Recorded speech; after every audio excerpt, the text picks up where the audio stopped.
And the poem of the day, 14th of June, The Battle of Naseby by Thomas Babington Macaulay. The Battle of Naseby on 14th of June 1645 was a turning point in English civil war. The war was between Charles I and his royalist supporters and Oliver Cromwell's parliamentarian forces.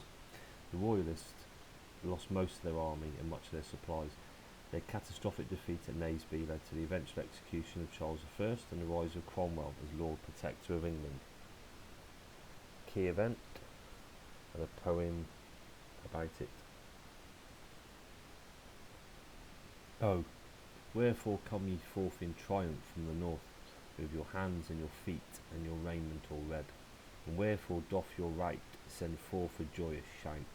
And whence be the grapes of the winepress that ye tread?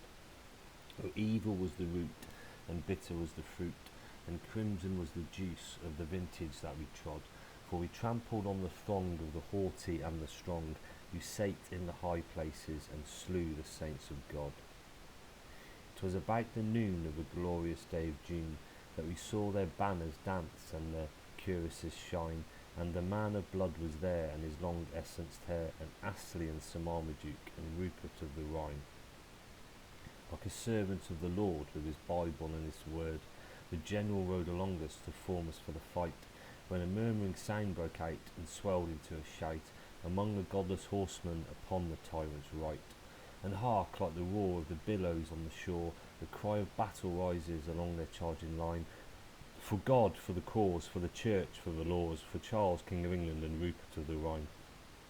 The furious German comes with his clarions and his drums, his bravos of Alsatia and pages of Whitehall.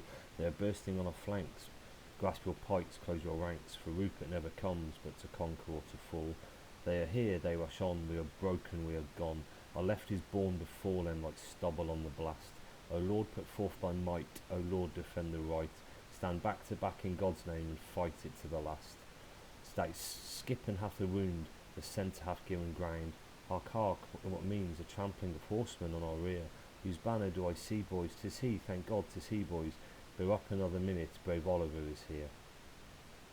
Their heads all stooping low, their points all in a row, like a whirlwind on the trees, like a deluge on the dikes. Our cuirasses have burst on the ranks of the accursed, and at a shock have scattered the forest of his pikes. Fast, fast the gallants ride in some safe nook to hide. The coward heads pedestrian to rot on Temple Bar, and he turns, he flies. Shame on those cruel eyes that bore to look on torture and dare not look on war. Ho, comrades, scour the plain, and ere ye strip the slain, first give another stab to make your search secure.